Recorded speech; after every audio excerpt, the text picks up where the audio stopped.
ప్రస్తుతం మనతో పాటు ప్రముఖ ఆధ్యాత్మికవేత్త, జ్యోతిష్య పండితులు, దత్తాత్రేయ గణపతి ఉపాసకులు, అమ్మవారి సేవకులు మురళీధర్ శర్మ గారు ఉన్నారు. గురువుగారితో మాట్లాడేద్దాం. మహాదేవ నమస్కారం గురుగారు. మహాదేవ శ్రీమాత్రే నమః. గురుగారు, ఉగాది రాశి ఫలితాలు చర్చించుకుందాం. పరాభవ నామ సంవత్సరంగా పిలువబడుతుంది. మరి కొత్త సంవత్సరం ముందుగా మేషరాశి వాళ్ళకి ఎలా ఉంటుంది? ఈ సంవత్సరం అంతా వీళ్ళు ఎటువంటి జాగ్రత్తలు తీసుకుంటే బాగుంటుంది అంటారు? తప్పకుండా. శ్రీరామ రామ రామేతి రమే రామే మనోరమే సహస్రనామ తత్తుల్యం రామనామాంబరానమేతు. ఆపదామపహర్తారం ధాతారం సర్వసంపదాం లోకాభిరామం శ్రీరామం భూయో భూయో నమామ్యహం. హరశంభో మహాదేవ విశ్వేశ అమరవల్లభ శివశంకర సర్వాత్మన్ నీలకంఠ నమోస్తుతే.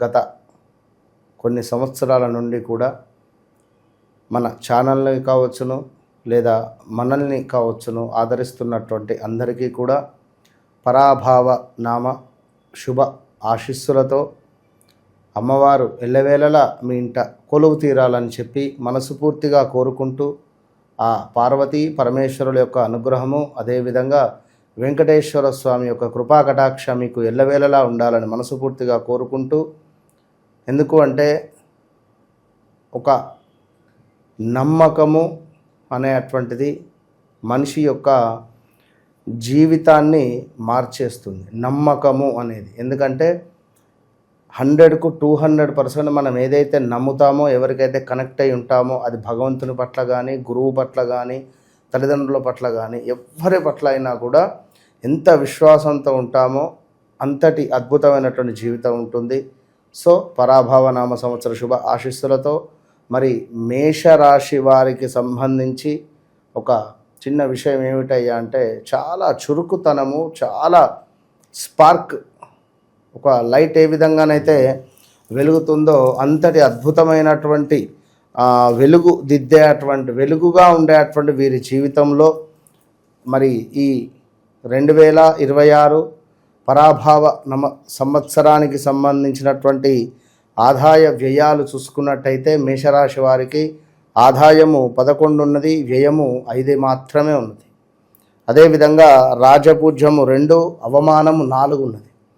మరి ఇప్పుడా అంటే వాస్తవానికి గత 2024 ఆగస్టు నుండే వ్యవస్థ బాగా లేదు. 2024 25 నుండే కొంత మనము మంచి చేయబోతే చెడు అవ్వడం కావచ్చును, ఇలాంటిది ఉన్నది. ఏది ఏమైనా మేషరాశి వారికి కొందరికి చాలా బాగున్నది, కొందరికి బాలేదు. కొందరికి బాగుంది అనే క్రమంలో ఇట్టి మనకు రాజపూజ్యాలు, అవమానాలు, ఆదాయాలు, వ్యయాలు అనేటువంటివి చెప్పుకోవడానికి మాత్రమే. ఎవరు ఎలాంటి ఆందోళన పడద్దు. మీకంటూ ఒక మీరు జన్మించినటువంటి సమయానికి ఒక జాతకము అనేటువంటిది ఉంటుంది, ఒక లగ్నము. ఆ లగ్నాన్ని బేస్ చేసుకొని కొన్ని రాశులు, మరి ఈ యొక్క రాశులలో ఈ యొక్క గ్రహాలలో నక్షత్రాలు. ఇప్పుడు రాశులు రోడ్ అయితే రోడ్డు పైన, నక్షత్రాలు అనేటువంటివి వాహనాలు కనుక నక్షత్రాలను బట్టి మనము చూసుకోవాలి. ఇప్పుడు ఉదాహరణకు శత్రువుకు సంబంధించినటువంటి నక్షత్రంలో ఒక గ్రహం పడింది అంటే మరి ఆ గ్రహం ఉచ్చబొందినా కూడా ఇబ్బందే.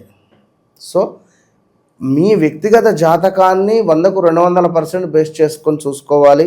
ఏదేమైనా మేషరాశి వారు అనగానే చూ, చే, చో, లా, లి, లు, లే, లో ఆ అక్షరాలతో మొదలయ్యేటువంటి మీకు మరి ఇక్కడ చూసుకున్నట్టయితే అభిమానవంతులు, తీవ్ర కోపము, ఆలోచన తక్కువ, కొంత చేయి పనులందు కొంత ఆలస్యము అనేటువంటిది సహించని విధంగా ఉంటారు. ఇతరులకు లొంగి ఉండరు, స్వేచ్ఛ వీరికి అవసరము. అదేవిధంగా పక్కవారి విషయం పట్టించుకోరు, పొగడ్తలకు లొంగిపోతారు. అబ్బా నీకేంది సూపర్ అనగానే ఓకే అనుకుంటారు. అదేవిధంగా కోరికలు ఎక్కువగా కానీ నెరవేట చాలా తక్కువ.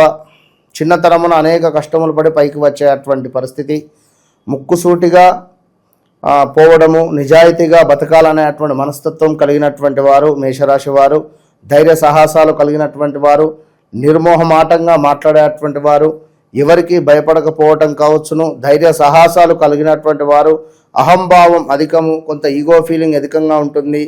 స్వతంత్ర అభిప్రాయాలు, సహనము, ఓర్పు, వినయము, చక్కటి లౌకిక జ్ఞానము అదేవిధంగా అలవర్చుకునేటువంటి పరిస్థితి. సో అపజయములు కొన్ని సంవత్సరానికి సంబంధించినటువంటి సందర్భంలో మొట్టమొదటగా మనకు 6వ నెల నుంచి మీకు గురువు సంచారం ద్వారా కొంత ఇబ్బందులు ఎదుర్కొనే పరిస్థితి ఉంటుంది. అధికంగా డబ్బు ఖర్చు ఉంటుంది. అంటే ఈ యొక్క గురువు ఏమిటి అంటే ఇంటి యందు కొంత నూతన గృహ నిర్మాణం చేయుట కానీ, ఇంటి యందు మరొకరికి సంపద మొదలయ్యేటువంటి సందర్భాలు కానీ, అదేవిధంగా మనకు 6వ నెల 1వ తారీఖు వరకు కూడా 3లోనే ఉంటున్నాడు. అటు పిమ్మట 4కు వచ్చేటువంటి సందర్భంలో, అంటే 4వ ఇంటికి వచ్చేటువంటి, అంటే ఇప్పుడు ఉన్నటువంటి గురువు ఓకే, వీరికి 6వ నెల దాకా బలం ఉంది, గురుబలం. మేషరాశి వారికి గురుబలం ఉండడం ద్వారానే ఏలినాటి శనికి సంబంధించినటువంటి ఇబ్బందులు ఏవి కొంత పడటం లేదు. కొందరికి ఉన్నవి లేవని కాదు, అది చెప్తున్నా. సో ఎప్పుడైతే 6వ నెల 1వ తారీఖు వస్తుందో గురువు మారుతున్నాడు. మారినప్పటి నుండి కొంత ఇబ్బందికరంగా ఉంటుంది.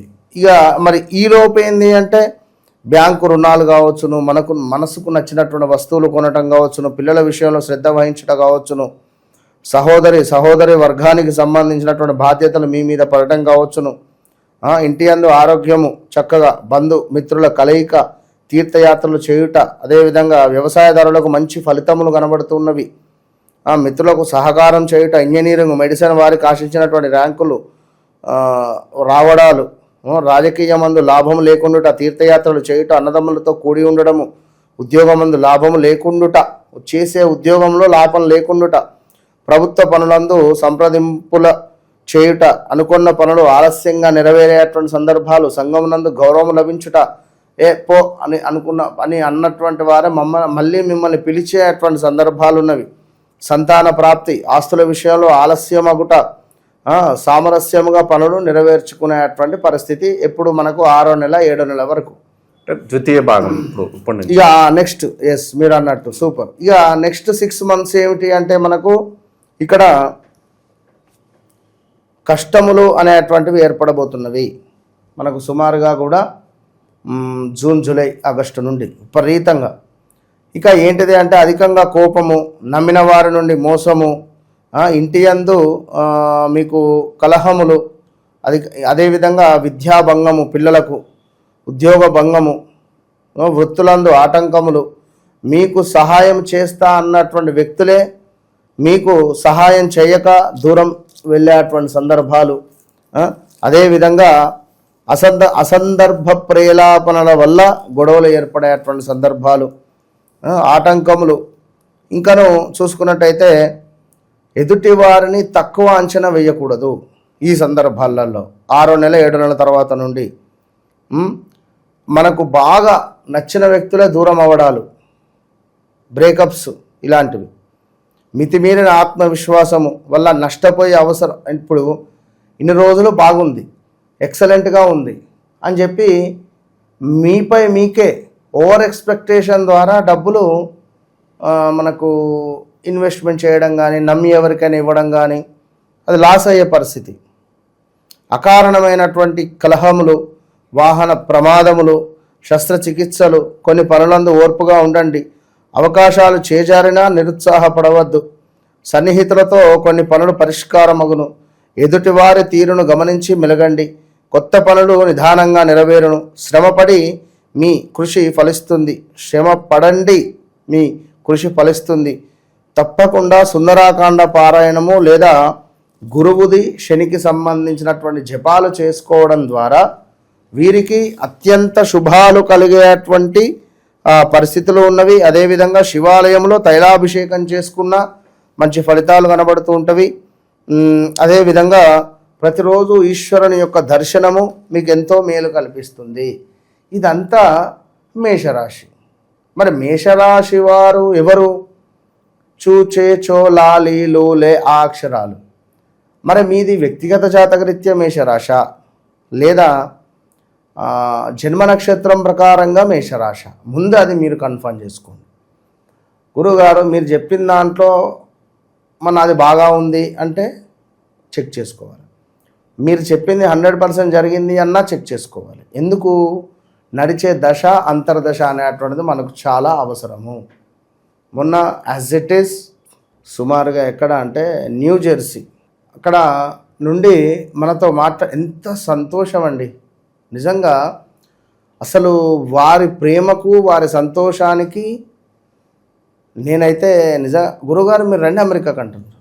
అలాగే అదే మన న్యూ జెర్సీకి మీరు వస్తే మీ ప్రిడిక్షన్కు మీరు చెప్పే పరిస్థితికి అసలు ఇక్కడ మన తెలుగువారు ఉన్నారు చాలా బాగుంటుంది అని మాట్లాడడం జరుగుతుంది. సరే అమ్మ మీ అభిమానానికి చాలా సంతోషము అని చెప్పడం జరిగింది. సో అంటే నమ్మకం, మనము చెప్పే ప్రిడిక్షన్ కానీ మన వన్స్ మనం ఒకటే చెప్తున్నాం, మనం నన్ను కలవక ముందు కలిసిన తర్వాత రాసి పెట్టుకోండి, ఓపెన్ ఛాలెంజ్ వితిన్ 3 to 6 monthsలో మీ లైఫ్ టైం మీ లైఫ్ సైకిల్ ఏదైతే ఉందో మార్చకుంటే అడగండి. ఇది ఒకటే ఛాలెంజ్ నేను చెప్పేది, ఇంతే. ఇందులో చాలామంది నమ్మి చాలామంది కూడా సంతోషకరమైనటువంటి జీవితాన్ని గడిపేటువంటి వారు చాలామంది ఉన్నారు. మన ఆఫీస్కి కూడా ఎంతోమంది కాల్ చేస్తున్నారు, స్వీట్ బాక్సులు ఎంతోమంది పంపిస్తూ ఉన్నారు. సో చాలా సంతోషం మీ అభిమానానికి. బయటికి మొన్న ఎక్కడ గోకర్ణ క్షేత్రానికి వెళ్తే గురుగారు మీరు మురళీధర్ శర్మ కదా, మీతో నేను మాట్లాడాను అని చెప్పి వారు ఆ పక్కన తిరుపతి దగ్గర ఇక్కడ ఉంటారంట, వారు వచ్చారు. ఎంత సంతోషంగా అంటే పెద్ద పెద్ద ఆస్ట్రాలజర్స్ దగ్గరికి మేము వెళ్ళాము, చెప్పించుకున్నాము. జస్ట్ 15 seconds మన 15 minutes 25 minutes మాత్రమే మాట్లాడారు, కానీ ఇంత అక్యురేట్ అనిపించాలి మాకు. అంటే మేము కనెక్ట్ అయిపోయినాం మీరు మాట్లాడేటువంటి మాటలకు కానీ లేదా మీరు చెప్పినటువంటి ఆ విధానానికి కానీ చాలా అక్యురేట్గా అనిపించింది. మళ్ళీ ఫీజు కూడా చాలా తక్కువ, 25,000 15,000 చెల్లించి వెళ్ళినా కూడా మాకు ఎలాంటి రెస్పెక్ట్ అనేది లేకుండా ఉన్నారు బయట పరిస్థితులలో. సో మీరు అని చెప్పి మాట్లాడి పర్సనల్ నెంబర్ పాపం తీసుకున్నది, సంతోషం చాలా. మేషరాశి వారు తప్పకుండా ఈ యొక్క పరిహారాలను చేసుకోండి. ఈ యొక్క పరాభవ నవ సంవత్సరం తర్వాత కొంత మీ లైఫ్ టైం అనేటువంటిది ఇంకా ఇబ్బందికరమైనటువంటి సిచ్యువేషన్లోకి వెళ్ళబోతోంది అనడంలో ఎలాంటి అతిశయోక్తి లేదు. గురుగారు మెయిన్గా మనకి ఉగాది పచ్చడిలో 7 రోజులు ఉంటాయి కదా, మరి వీళ్ళకి ఈ సంవత్సరంలో ఏ రుచి ఎక్కువగా తగులుతుంది అంటారు? చేదు అధికంగా అంటారు. చేదుకు సంబంధించింది అధికంగా తగ్గుతుంది. సో చేదును తీపి తీసుకోవాలంటే మరి మన పరిహారాలు తప్పనిసరి అంటారు? తప్పకుండా పరిహారాలు చేసుకోండి, చెప్పడం కూడా జరిగింది. ఆ పరిహారాలు ఏది చేసుకుంటే బాగుంటుందో వారు కనెక్ట్ కావాలి. ఇప్పుడు నలుగురు తిట్టే విధంగా చేసుకోకుంటే సరిపోతుంది. రాజపూజ్యం పెరుగుతుంది. ఇప్పుడు నోరేసుకొని అందరి మీద పడిపోయి నేనే అని చెప్పి మాట్లాడితే నలుగురు తెచ్చుకుంటారు, అవమానమే కదా మీకు. రాజపూజ్యము అంటే మనము ఒక రాజులాగా వ్యవహరిస్తే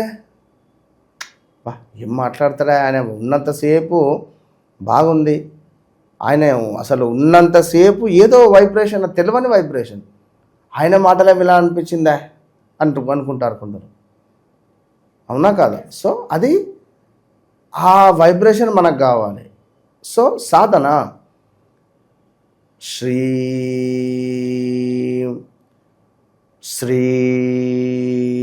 అనే మంత్రాన్ని ఎవరైతే అధికంగా సాధన చేస్తారో వారికి మంచి కళ ఏర్పడుతుంది ముఖంలో. సో ఓవరాల్గా పరాభవ నామ సంవత్సరం మేషరాశి వాళ్ళకి ఎలా ఉండబోతుంది, ఎటువంటి జాగ్రత్తలు తీసుకోవాలి, అద్భుతంగా వివరించారు. ధన్యవాదాలు మహాదేవ.